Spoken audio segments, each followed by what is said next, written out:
إمام المتقين رحمة للعالمين شفيع المذنبين خاتم النبيين محبوب رب العالمين در الله المكنون سر الله المخزون بإعلام الله تعالى عالم ما كان وما يكون سيدنا وشفيعنا وحبيبنا وحبيب ربنا وطبيب قلوبنا ومعالج أرواحنا وإنساننا روحنا وروحنا وريحاننا ديننا وإيماننا وإيقاننا سيدنا وشفيعنا وحبيبنا وكريمنا محمدا عبده ورسوله الذي أرسله الله تعالى بالحق بشيرا ونذيرا وداعيا إلى الله بإذنه وسراجا منيرا صلى الله تعالى عليه وعلى آله وأصحابه وأولياء أمته وإخوانه من الأنبياء والمرسلين صلاة وسلام وبركات على كلمات الله وعلى خلق الله وبين عرش الله وفي السماوات الله وفي الأرض الله ما بعد فأعوذ بالله السميع العليم من الشيطان الرجيم أعوذ بالله السميع العليم من الشيطان الرجيم بسم الله الرحمن الرحيم وما أرسلناك إلا رحمة للعالمين وقال باسمه ورفعنا لك ذكرك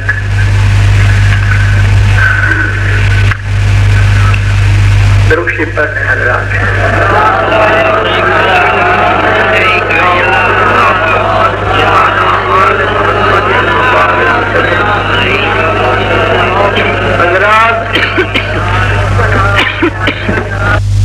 محبوب صلی اللہ تعالی علیہ وآلہ وصحبہ وبارک وسلم کی حمد و ثنا یہ اس قدر مشکل مضمون ہے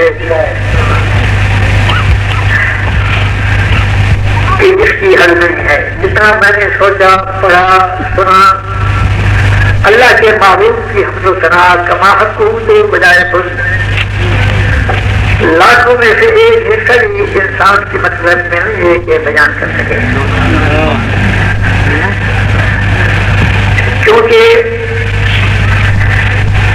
کسی حقیقت یا کسی ماہیت کی تعریف یا رسم یا حد بیان کرنے کے لیے یہ ضروری ہوتا ہے کہ آدمی کو اس ماہیت کی حقیقت معلوم ہونا چاہیے, اس کی ذاتیات معلوم ہونے چاہیے کہ کیا حقیقت ہے, کیا ذاتیات ہے جس کی میں تعریف کرنا چاہتا ہوں. جب تک حقیقت محمدیہ معلوم نہیں تو پھر بتاؤ کوئی اللہ کے محبوب کی مدح کرے تو کیا کرے.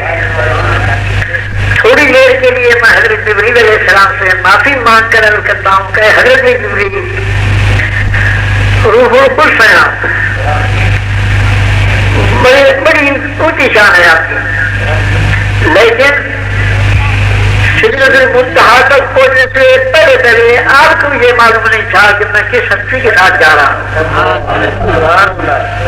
کیونکہ صحیح حدیثوں میں موجود ہے کہ اس مقام پہ جہاں پہنچے جہاں امکان کا پہنچنا نہیں بلکہ امکان کے تصور کا پہنچنا بھی محال ہے, وہ منتہا ہے امکانیات کا, اس لیے اس کو کہتے ہیں سدرۃ المنتہا. تو سرکار نے فرمایا کہ جبریل آگے چلو میرے ساتھ آؤ, کیوں ٹھہر گئے؟ تو عرض کرنے لگی یا رسول اللہ اس مقام سے آگے جانا میرے مطلب میں نہیں ہے, میں نہیں جا سکتا. مال کے سر کے برابر بھی اگر میں پوچھا جاؤں تو بغیر کی مجھے جلا کر رکھ دیں گے, میری استعداد نہیں, میری حقیقت یہ نہیں ہے کہ آگے جا سکتا ہوں. اس پڑھتے ہیں کہ اگر یہ نہ بیان کرتے جبریل اور میرے ساتھ چلے آتے تو میں ان کو جناب فضل اللہ کے مقام تک لے جاتا. آپ سوچیے کہ حضرت جبریل علیہ السلام کو یہ بات کس قدر معلوم ہوگی کہ میں بھی اللہ تعالیٰ کی ذات مطلب احدیت میں دیکھوں, زیارت کروں, اور یہاں فاوحا الی عبدہ ما اوحا کا فرمان ہو رہا ہے، میں بھی سنوں، اور کعبہ قوسین اور ادنا کے مقام تک میں بھی حاضر ہو جاؤں۔ ان کو معلوم نہیں تھا اس سے زیادہ وہ کیا چاہتے تھے، یقیناً چاہتے تھے، لیکن ان کو اس وقت یہ معلوم نہیں تھا کہ میں کس ہستی کے ساتھ جا رہا ہوں۔ ہر کے خواہد ہر کرا خواہد پروردگار بندے حق، یہ وہ ہستی ہے۔ بعد میں ہم کو پتہ چلا تو بتاؤ جبریل علیہ السلام جس حقیقت کو نہیں سمجھ سکے تھے اس حقیقت کو کوئی کیا سمجھے، اور پھر خود جیسے ایک ناقص ترین انسان استعداد میں عقل میں ہر لحاظ سے کمتر ہوں تو میں کیا بیان کروں گا۔ ہمیشہ میں یہی مثال دیتا ہوں کہ میں اس لیے مجالس میں حاضر ہوتا ہوں یا اپنے ٹوٹے پھوٹے الفاظ کو محبوب خدا صلی اللہ علیہ وسلم کی شان کو بیان کرنے کے لیے استعمال کرتا ہوں، تاکہ کل اس بوڑھی عورت کی طرح سے جو صوفیتیہ لے کر یوسف علیہ السلام کو خرید کرنے کے لیے گئی تھی، تاکہ میں بھی یوسف کے خریداروں میں شامل ہو جاؤں۔ وہ دیکھ رہی تھی جہاں اربوں روپیہ نثار ہو رہے ہیں ان کے ذات تک، یوسف کو خرید کرنے والے اربوں روپے لے کر گئے تھے۔ تمہاری صورتیت کی کیا حقیقت ہے؟ وہ صرف اپنے آپ کو یوسف علیہ السلام کے خریداروں میں شامل کرنے کے لیے وہ گئی تھی۔ تو میں بھی بھائی اسی وجہ سے، اسی خیال سے، اسی نظریے کے محتاط میں بھی خدا کے رسول کی تعریف کرنے کے لیے حاضر ہوا۔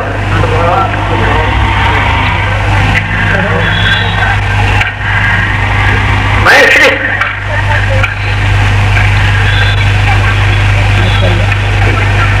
جو شان اللہ تعالیٰ نے اپنے محبوب کو عطا فرمائی ہے اور جو کچھ قرآن کریم کی آیات سے میں سمجھ سکا ہوں میں وہی بیان کروں گا۔ میں اپنی طرف سے کہ وہ کیا کہہ سکتا ہوں کر سکا۔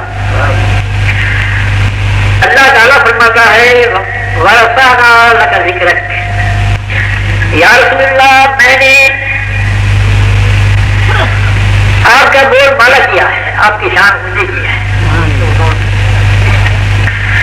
غور کرنے والے یہاں ذرا لاگا کو بھی دیکھیں تو مضمون تو یہی ہو سکتا ہے کہ ورثانہ ذکر کا اب لگا کیوں فرمایا کہ تیرے طفیل، تیری حقیقت کے طفیل میں نے تیرا بول بالا کیا۔ ہمارے تمام مفسرین جتنے ہیں اس آیت کریمہ کے تحت میں یہ حدیث خصوصی لاتے ہیں کہ لا اذکر حتی تذکر، جتنے تک تیرا ذکر نہیں کریں گے میں اپنا ذکر بھی منظور نہیں کروں گا۔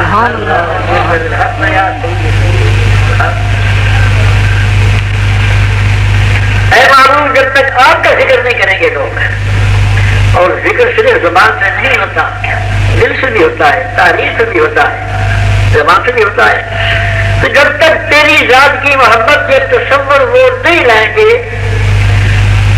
وہ بے نزدیک بھی نہیں آ سکتے، ان کا ذکر کوئی چیز بھی منظور نہیں ہے۔ ذکر دو قسم کے ہوتے ہیں، ایک وہ ہوتا ہے جو اللہ تعالیٰ کو منظور ہوتا ہے، مقبول ہوتا ہے، جو مصاب ہوتا ہے، جس کی جزا اور ثواب ملتی ہے، وہ ایک ذکر ہے۔ ایک وہ ہے کہ وہ اس کے منہ پر مارا جاتا ہے، خواہ نماز پڑھے، لاکھوں روزے رکھے، ہر سال حج کرے، کچھ ہو، مگر اس کے دل میں خدا کے محبوب کی محبت نہیں ہے تو وہ کوئی چیز بھی منظور نہیں ہے۔ اس کے متعلق سیاحت کی روایت بھی موجود ہے، میں پسند کروں گا۔ وَرَفَعْنَا لَكَ ذِكْرَكَ، اور حدیث قدسی بیان کر چکا ہوں کہ لا اذکر حتی تذکر، جب تک تیرے ذکر کریں گے اس وقت میں وہ ذکر جو منظور ہے وہ منظور مقبول کر کے ان کا میں ذکر کروں گا۔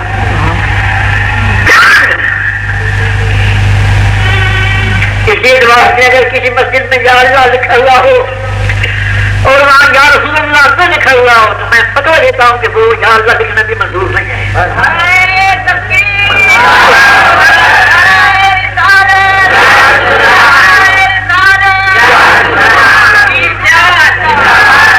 اس داروں میں مضمون میرا منتقل ہو جاتا ہے.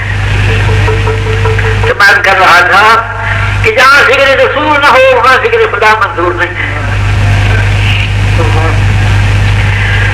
علامہ ابن جوزی اپنی سند کے ساتھ یہ حدیث لاتے ہیں کہ جو شخص ایک دفعہ درود شریف پڑھتا ہے محبت کے ساتھ تو اللہ تعالیٰ اس درود شریف کو ایک پرندے کی صورت میں پیدا فرماتا ہے یا پرندے کی شکل بنتا ہے جس پرندے کی 70,000 بالیں ہوتی ہیں. ایک ایک بال میں 70,000 پر ہوتے ہیں. ایک ایک پر کے 70,000 سر ہوتے ہیں. ایک ایک سر کے 70,000 منہ ہوتے ہیں. ایک ایک منہ میں 70,000 زبان ہوتی ہے. ایک ایک زبان کے ساتھ وہ اللہ تعالیٰ کی تصویر پڑھتا ہے اور سب کو بات دیتا ہے اس شخص کو جس نے ایک دفعہ درود شریف پڑھا. ذرا محمد صاحب پڑھ رہے ہیں اللہم صلی وسلم وبارک علی سیدنا و نبینا و مولانا محمد وعلی آل محمد وبارک وسلم. تو یہ ہے اللہ تعالیٰ کا ذکر کرنا. تم فاذکرونی اذکرکم، تم میرا ذکر کرو وہ ذکر جو مجھے منظور ہے تو میں تمہارا ذکر کروں گا. یہ اللہ تعالیٰ کا ذکر یوں ہے. ہم تو بھائی مسجد میں پڑے ہوئے ہیں، ہم حساب نہیں جانتے. اگر کوئی یہاں حسابی بیٹھے ہوئے ہیں تو وہ حساب لگا دیں کہ کتنے ارب درود شریف بنتا ہے، کتنے ارب وہ تسبیح ہوتی ہے جس کو ثواب ملتا ہے اس شخص. یہ ہے فاذکرونی اذکرکم. تو میں نے حل کیا ہے کہ جو کچھ اللہ تعالیٰ نے اپنے محبوب کی شان بیان فرمائی ہے ہم وہ بھی سماعت کو نہ سمجھ سکتے ہیں نہ بیان کر سکتے ہیں. تو اپنی طرف سے ہم کیا کریں گے؟ اللہ تعالیٰ قرآن کریم میں اپنے محبوب صلی اللہ علیہ وسلم کی شان میں فرماتا ہے لا اقسم بهذا البلد واستحيل بهذا البلد، لا اقسم بهذا البلد واستحيل بهذا البلد.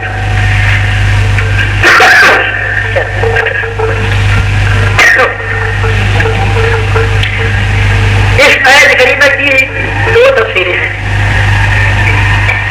ایک تو عام شامی قاعدہ کے اعتبار سے کہ لا تسبیح زیادہ ہوتا ہے، قسم پر جو لا آتا ہے اس کا معنی نہیں کیا جاتا.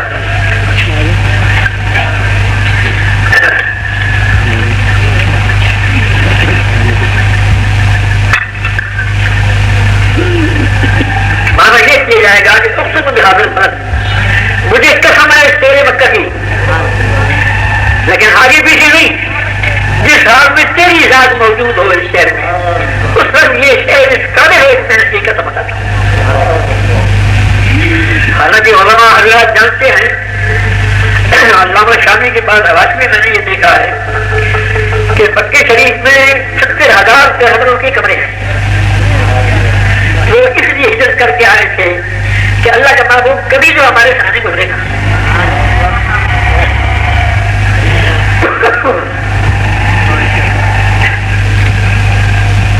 70,000 پیغمبروں کی مزاریں ہیں.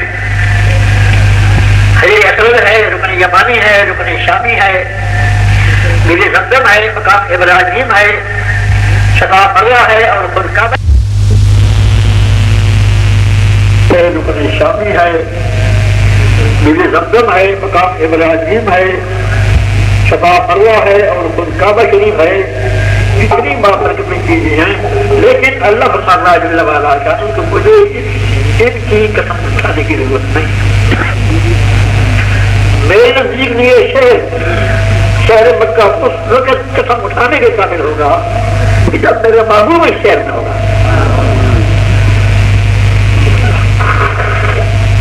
یہ تو اللہ تعالیٰ فرما رہا ہے نا، اللہ اپنے محبوب کی شان بیان فرما رہا ہے. اب بتاؤ کوئی بیان کرے گا تو کیا کرے گا؟ دوسری تفسیر یہ ہے کہ یہ استفہام انکاری ہے. فرماتا ہے لا اقسم بہذا البلد واستحيل بهذا البلد، تم بھی اس شہر میں ہو پھر میں اس شہر کی قسم نہ اٹھاؤں. تو وجہ کیا ہو سکتا ہے؟ اعتبار کیا ہو سکتا ہے دوسرا؟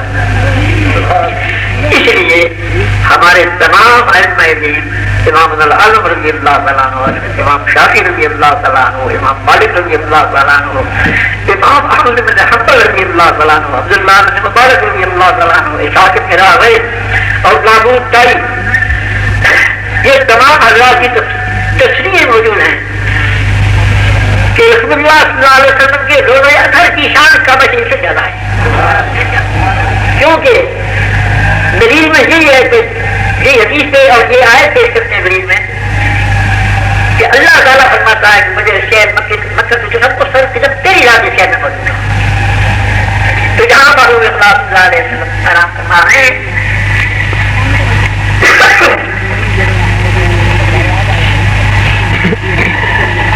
اس مقام کی شان کعبہ شریف سے زیادہ اور یہ محلہ سے زیادہ ہے۔ ایک درویش کی زبان سے میں نے یہ سنا کہ مدینہ طیبہ کے حضور نے اپنا روزہ اثر کیوں منظور فرمایا، حالانکہ مکہ شریف تو فروغ ہو چکا تھا۔ اس کی وجہ یہ تھی کہ لوگ، میں کہتا ہوں لوگ کیا فرشتے بھی کعبہ شریف کا طرح چھوڑ کر رسول اللہ کے روزے کا طواف کرتے ہیں، تو یہ عزت، یہ شان، یہ مرتبت اللہ تعالیٰ فرما رہا ہے۔ تو بتاؤ مجھے سے نکاح کے ترین انسان جو علماء کی ڈیوٹی میں چیزیں کرنے کی اجازت نہیں رکھتا، میں کیا بیان کر سکتا ہوں؟ میں صرف اسی مقصد کے لیے بیان کر رہا ہوں کہ ہو سکتا ہے کہ اللہ تعالیٰ مجھے بھی اپنے محبوب کی مداحوں کے ساتھ کھڑا کر دے۔ میں آپ کا وقت زیادہ نہیں ہوگا، آپ کے لیے بھی بلکہ اپنے لیے بھی کہ میری صحت سے یاد نہیں دے رہی، مگر کچھ بیان نہیں کرتا ہوں۔ جتنے پیغمبر گزرے ہیں اور تمام کے جتنے موجے اللہ تعالیٰ نے عطا فرمائے ہیں، سب پر ہمارا ایمان ہے، ہر مسلمان کا ایمان ہے، لیکن تھوڑا فرق ہے۔ حضرت موسیٰ علیہ السلام کے موجے تھے مگر وہ محدود تھے، چند تھے، کوئی موجہ طلب کرتا تو فرماتے ہیں آؤ میرے ہاتھ دیکھو، ہاتھ چمکتا تھا، پتھر پر اقسام والا تو آسان پتھر سے چشمے پھوٹ نکلے، دریا کو پایا کر دیا، اسی طریقے پر اور بھی حضرت عیسیٰ علیہ السلام کے موجے اللہ کو زندہ کرتے تھے، بتاتے تھے کہ میں بتاتا ہوں کہ تم کیا کھا کر آیا ہو گھر سے اور کیا گھر رکھا ہے، ہمارا ایمان ہے بالکل ٹھیک ہے۔ داؤد علیہ السلام کے موجے تھے، تمام موجے بڑھا کر مگر وہی ہمیشہ پیش کرتے تھے اس قوم کے سامنے کہ جو معجزہ طلب کرتی ہے۔ ہمارے آقا اور مولا صلی اللہ علیہ وآلہ وسلم نے جب کسی قوم نے کوئی معجزہ طلب کیا تو فرمایا سن باشے تھا، تم جو چاہتے ہو پوچھو۔ یہ کبھی نہیں فرمایا کہ میں یہ کر سکتا ہوں، میں یہ دکھاتا ہوں، نہیں، تم جو چاہتے ہو۔ تو کسی نے کہا کہ وہ درخت یہاں آ جائے تو فرمایا جاؤ تم ہی اس کو پڑھ کر لا۔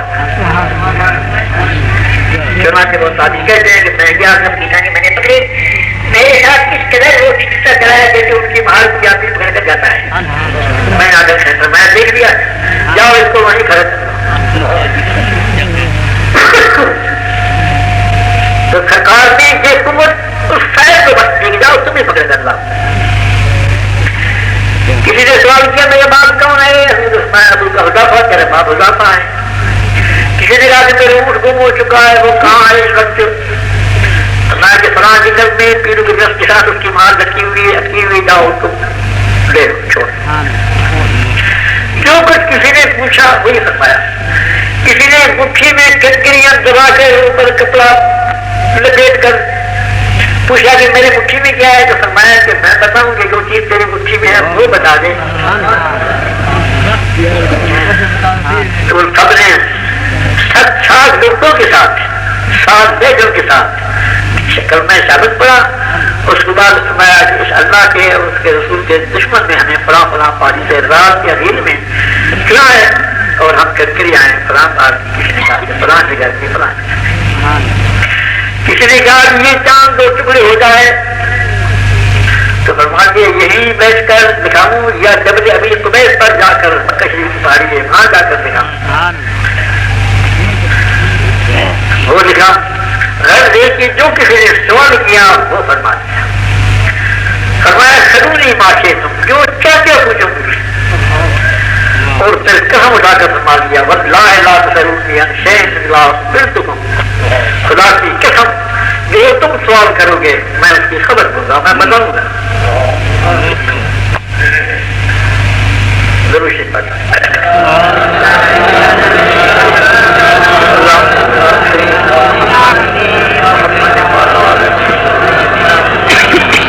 یہ چاند کے دو ٹکڑے ہونے کا واقعہ میں مختصراً عرض کرتا ہوں کہ کفار نے ایک اجتماع کیا اور کہا کہ کوئی آدمی ایسا قابل ہو جس کو ہم بلائیں اور جو آ کر پر سوال کرے، ایسا سوال کرے کہ جس کا جواب حضور نہ دے سکے۔ چنانچہ سب نے کہا کہ حبیب یمنی ایک شخص ہے، وہ بڑا راہب ہے یہودیوں میں، بڑا عالم ہے، اور یقیناً تیرے ساتھوں کو کوئی آواز ہے یہاں ایک آدمی بھیجا۔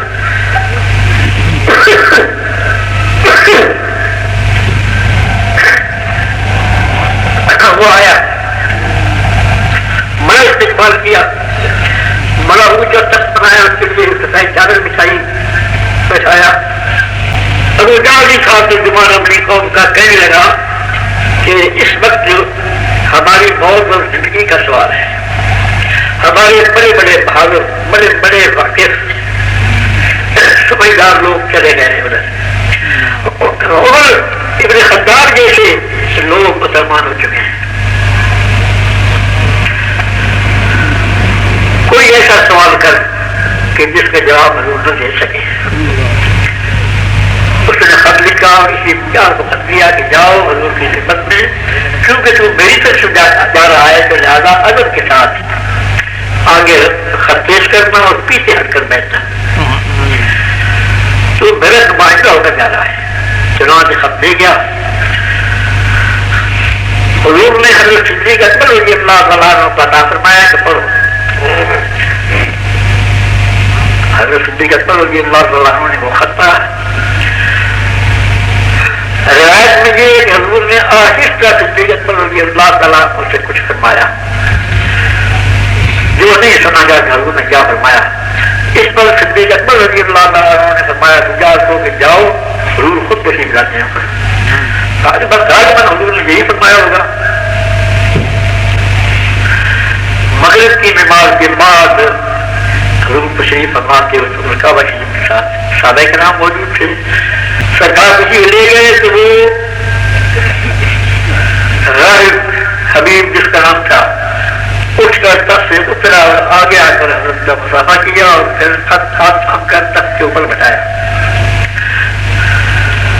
پھر ابو جہل اٹھ کر آیا، کہنے لگا کہ حبیب ہمارے بچوں کی لاج رکھنا، آج یہ ہماری موت ہے، یہ زندگی ہے، کوئی اچھا سوال کرنا۔ حبیب نے کہا جب تم لوگوں نے مجھے بلایا ہے مجھے سوال کرنے دو۔ 3 دفعہ ابو جہل اٹھ کر آیا ہے۔ اس کو یہ خیال تھا کہ جو بھی یہ پوچھے گا حضرت فرما دیں گے۔ کافر تھا مگر حضور کے علم غیب کا اقرار تھا۔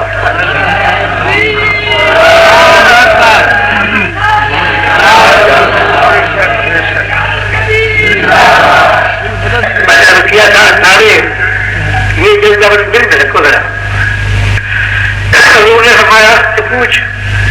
کہنے لگا کہ یہ چاند 2 ٹکڑے ہو جائے۔ سرکار نے فرمایا کہ یہی دیکھنا چاہتے ہو، یہ آؤ جب ابھی قبیس پر جائیں اور وہاں فاتحہ سب دیکھیں۔ سب کے پیچھے پیچھے ابو جہل،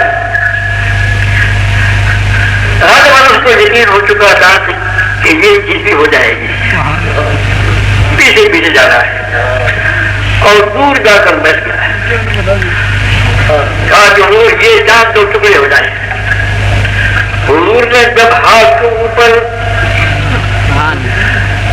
کیا اور آخر کو اس طرح کیا تو آگے حبیب کی روایت ہے کہ میں نے دیکھا کہ چاند میں زلزلہ آ گیا، لرزہ آ گیا ہے۔ میں نے کہا کہ وہ تسلیم کر چکا ہے۔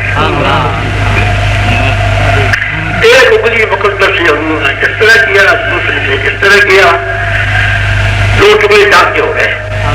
میں نے دیکھ لیا۔ حبیب نے کہا کہ یا رسول اللہ میں نے دیکھ لیا، ابھی مسلمان ہو گیا بھائی، اب اس کا استعمال بھی ہو جائے، یہ اب یہ دے جائے۔ 2 انگلی مبارک سے حضور نے اس طرح کیا۔ پھر کی کہ ایک بات ہے میرے دل میں حضور وہ فرمائے کیا ہے؟ سرکار نے فرمایا کہ تیری ایک لڑکی ہے، بہی بھی ہے، اندھی بھی ہے، گنگی بھی ہے، لگڑی بھی ہے، گنجی بھی ہے، تیرا خیال ہے اس کی طرف؟ حبیب حافظ سمجھدار تھا تو وہ علاج کرانا چاہتا تھا، تو ابھی کیا یا رسول اللہ حضور نے معلوم کر لی، اس کا علاج بھی فرماؤ، اس میں کہ جاؤ اچھی ہو رہی ہے جو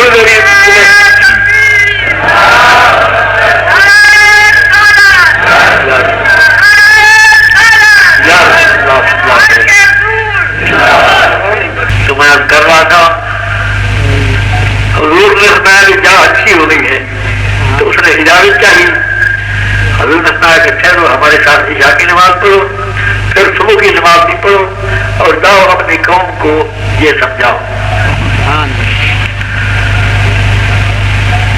حبیب ٹھہر گئے، حبیب بڑا عالم تھا، وہ جانتا تھا کہ خاتم النبی صلی اللہ علیہ وسلم کی نبوت اور حکومت صرف زمین والوں پر نہیں ہے، آسمان والوں پر بھی ہے، جیسے کہ حضور فرماتے ہیں، سیاد کی روایت ہے کہ میرے 2 وزیر ہیں زمین پر اور 2 وزیر ہیں آسمان پر۔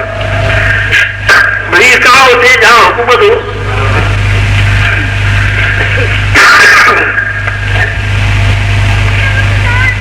وہ سمجھ رہا کہ یہ اللہ تعالیٰ کا محبوب ہے، اللہ تعالیٰ کے خزانوں کا مالک ہے، تو وہ کہتے ہیں کہ میں نے 2 منزلیں ایک دن میں کی اور دلی پہنچا کر آدھی رات کا وقت تھا، میں نے اپنے دروازہ کو کھٹکھٹایا اور بلایا کہ دروازہ کھولو، تو میری اس گنگی، اندھی، لگڑی، لولی لڑکی نے جواب دیا کہ بابا آئی، تو وہ سیڑھیوں سے بھاگ کر آئی، اس نے دروازہ کھولا۔ حبیب فرماتے ہیں کہ میں نے پوچھا کہ خوشبو بہت زیادہ ہے گھر میں، نہ کستوری کی ہو سکتی ہے، نہ امبر کی ہو سکتی ہے، تو حضرت کی حبیب کی حالیہ مسئلہ بنے لگی کہ یہ عائش ہے نہیں، نویں تاریخ کی چاند کی یہ وقت تھا، عشاء تقریباً ہو چکی تھی، تو اس وقت سے یہ خوشبو ہے ہمارے گھر، باقی حالات اپنی بچی سے پوچھو۔ تو اس ساری علی نے یہ کہا کہ میں سوئی ہوئی تھی، ایک شخص نے آ کر میری آنکھوں پر ہاتھ رکھا اور فرمایا کہ پڑھ جل اللہ الہ الا اللہ محمد رسول اللہ۔ اس کو کتنا نے پڑھا، میری آنکھیں بھی درست تھی، میرے کام بھی درست تھے اور میں بالکل تندرست تھی۔ یہ خوشبو اس وقت سے جبل عزیز قریش پر تشریف فرما ہونے والی ہستی یمن میں بھی حاضر نازل تھی۔ یہ شان ہے ہمارے آقا اور مولا صلی اللہ علیہ وسلم۔ حقیقت یہ ہے کہ خدا کے محبوب کی حمد و ثنا جتنی ہو چکی ہے وہ میں کہتا ہوں کہ کروڑواں حصہ بھی نہیں ہو چکی، وہ تو قیامت کو معلوم ہوگی نا۔ آج مان گئے، قیامت کو تو مان جائیں گے، مگر اللہ کرے کہ آج مان جائیں گے۔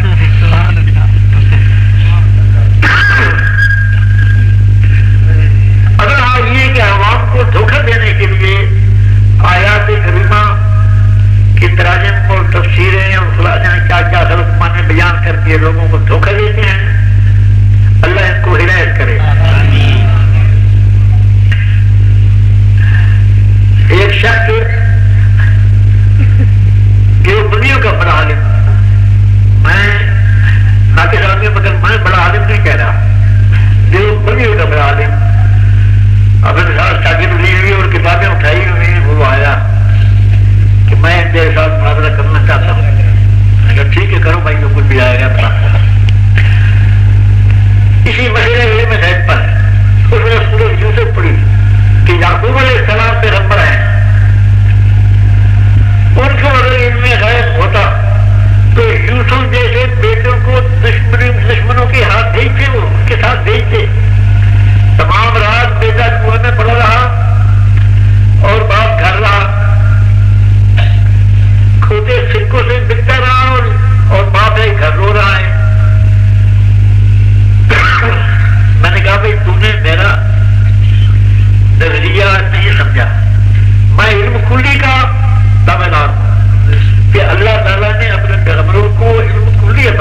اللہ کا حکم ہوا اور ان کو یہ علم عطا فرمایا گیا کہ وہ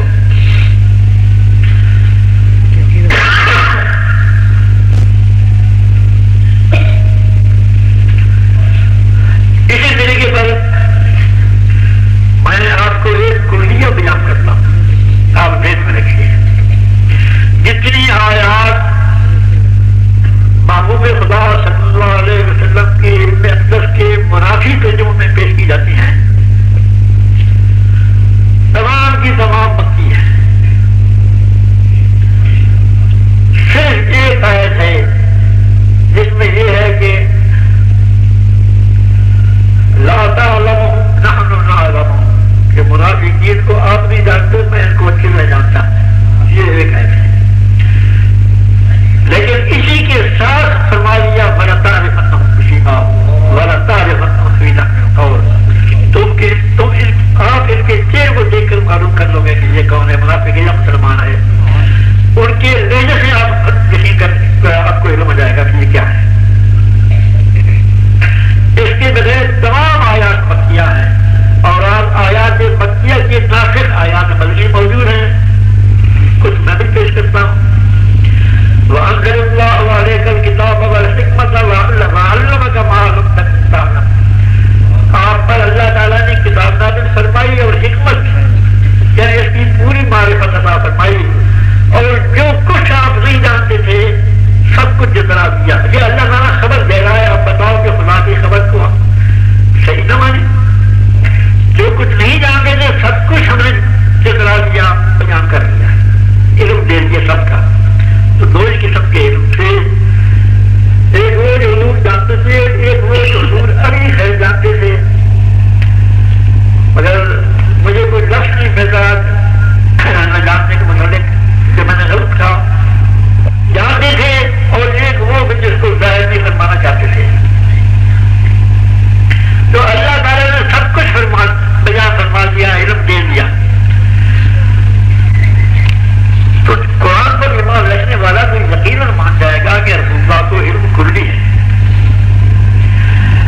اس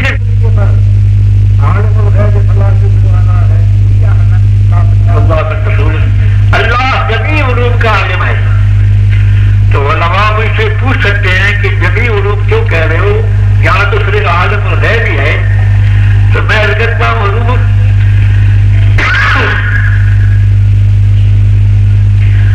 توجیہ دلیل کی عبارت ہے، اصل پھر اضافت بدلا میں العالم ثم الاستغراق، اصل لام اور اضافت جہاں آ جائے تو وہ آج ہی ہوتی ہے، اگر وہ نہ بن سکے تو پھر استغراق ہوتا ہے۔ تو عالم الغیب اسے آپ اگر آج لیتے ہیں تو اس سے مراد علم قیامت ہے کہ اللہ تعالیٰ تمام علوم کا اور قیامت کے علم کو جانتا ہے، اپنے حبیب کے بغیر کسی پر یہ ظاہر نہیں کرتا۔ اور اس میں لام کے بغیر اضافت ہو دے تو عالم الغیب فلا یظہر علی غیبہ یعنی علی جمیع غیبہ، یہ علماء جانتے ہیں، میں صرف اپنی یادداشت کو تازہ کرنے کے لیے میں نے بیان کر دیا۔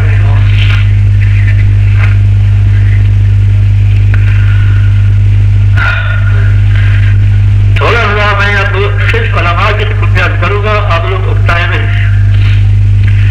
ایک شخص نے جو دیوبندیوں کا بڑا قابل تھا، ہاں علماء میں فضل ہی ہو، تو اس نے مجھ پر یہ بیان اعتراض کیا کہ تو نے علامہ کا ما لم تکن تعلم تو نے عموم لیا ہے، جو کچھ نہیں جانتے تھے جو عموم لیا، تو ما من عام الا قد يخص من البعض، ہر عام مخصوص من البعض ہوتا ہے۔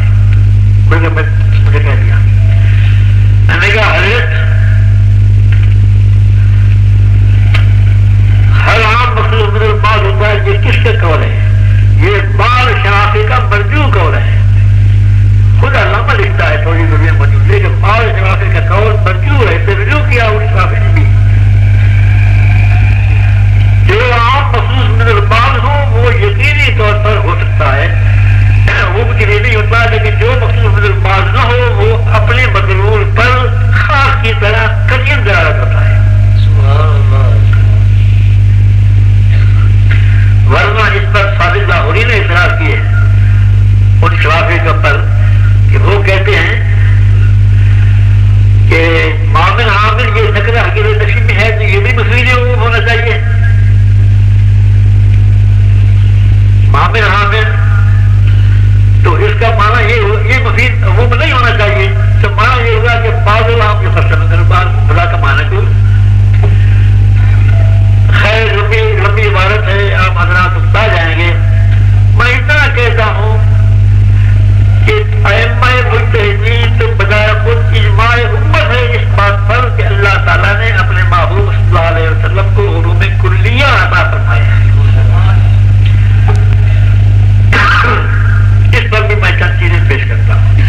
واپس نہیں رہتے ہیں نا، جائز الکلیات والجزیات، تمام کلیات کا جائز اللہ ہے، پیدا کرنے والا اللہ ہے، اور جزیات کا میری بات آپ لوگ سمجھ رہے ہیں، میں اور واضح کر دیتا ہوں۔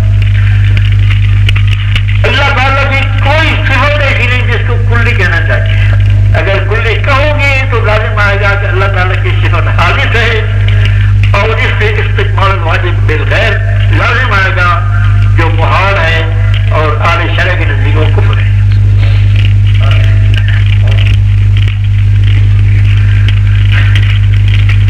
اللہ تعالیٰ کے علم تو کلیات و جزیات کو محیط ہے، محیط ہے وہ، یہ نہیں کہ کلیات و جزیات میں منحصر ہے۔